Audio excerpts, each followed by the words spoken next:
been in sort of a similar situation. I know the fight actually started against Charles Oliveira, but there's been a bit of things said on his end. I know you're pretty angry about it. You know, what's your reaction and thoughts?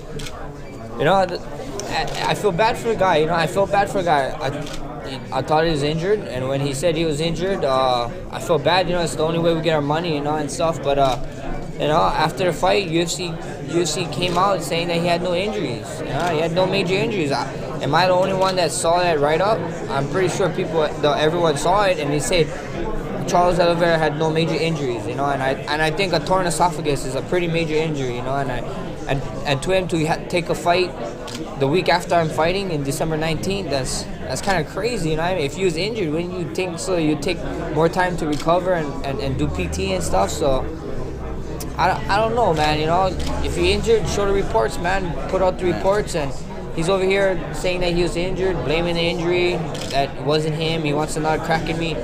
Show everybody the reports about his injury. No one even knows what his injury was.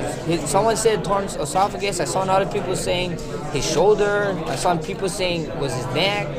I'm like, what is going on? What is the true story? You know, he should come out with a true story, a true statement, and some doctor documents to back it up. So your mindset, obviously, you know, that's going to frustrate you. You have to move on and look at Jeremy Stephens, who's coming up next.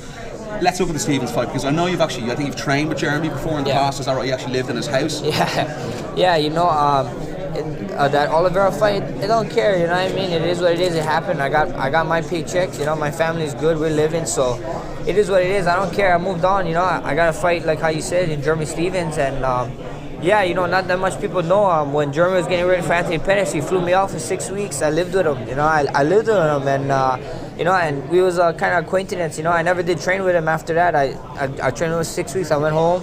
I never trained with him. You know, we kept in contact through Twitter and stuff and whatever. But you know, at the end of the day, this is business. You know, he's not one of my close teammates that I see every day that we go to grind every day. You know, he's an acquaintance. You know, and he's a friend. You know, but.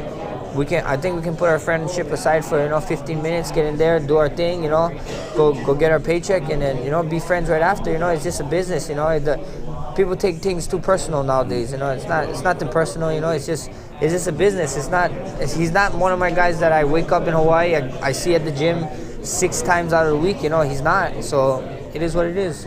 A lot of people consider you like the fastest evolving featherweight in the division at the moment. Do you think that's correct? Do you feel like you're kind of improving at a steadier rate than most of the guys in the division?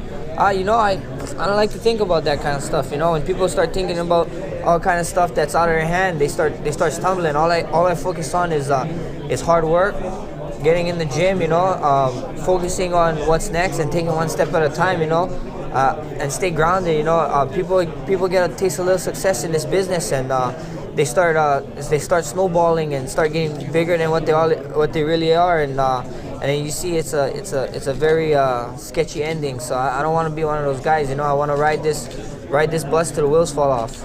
But in terms of your first bout with McGregor and the way we're kind of seeing you perform now, it seems like it's a completely different athlete that we have in our hands.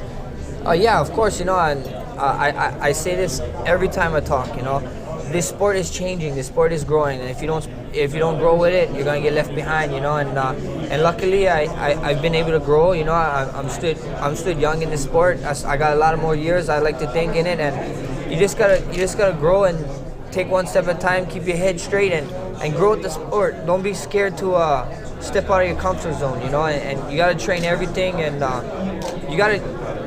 you can't be good at everything anymore. You know, you can't be good. Being good at everything is gonna barely get you by. You gotta be great. You know, you gotta be great at everything to be amongst the great in this sport. So that's what I plan on doing. I plan on being great at everything. And when you look at that weekend in December, there's so many big featherweight fights from the top of that division. It could be completely blown open that weekend. Is that exciting for you? Do you think the division needs a kind of shake up? It's exciting, you know, to be on the same scale. We got Chad and Frankie the day before. We got the champion fighting. I'm fighting the same day as the champion, so it's great, man. It's a great feeling, you know. So we see what happens, you know. All I can do is focus on Jeremy. Hopefully I can pull out a win, and we see who wins from there, you know. And like you said, it's an exciting time, you know. And I can't wait. December should be a great month for everyone. And what's the ideal way that plays out for you? You get a victory over Jeremy, maybe Chad beats Frankie to eliminate him from the title process, and then McGregor becomes the unified title champion. Is that the ideal situation for you ahead of that weekend? Whoever, we can make two cases. If I was to win and Aldo was to win, then and even if Frankie was to win, why give Frankie a rematch? Why not give Aldo a new challenger? We can make that statement. And then if McGregor win, there's just a bunch of people begging for that rematch. So why not give the fans what they want? That's a rematch. That's what UFC been doing lately. They've been giving what fans want to see. So we could go either way. But I'm not trying to get full of myself. I'm not trying to step too far myself.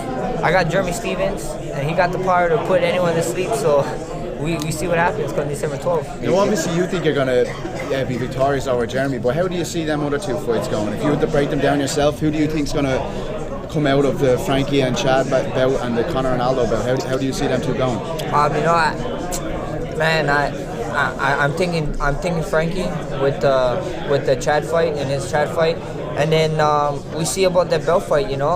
Two of them is big boys at 45, and with that IV ban, man, I think it affected what's his name, McGregor, the last one. It didn't look like the amazing McGregor that everybody's used to. He looked kind of flat. So, and that's to do with the weight. So, I think the IV ban is super bad.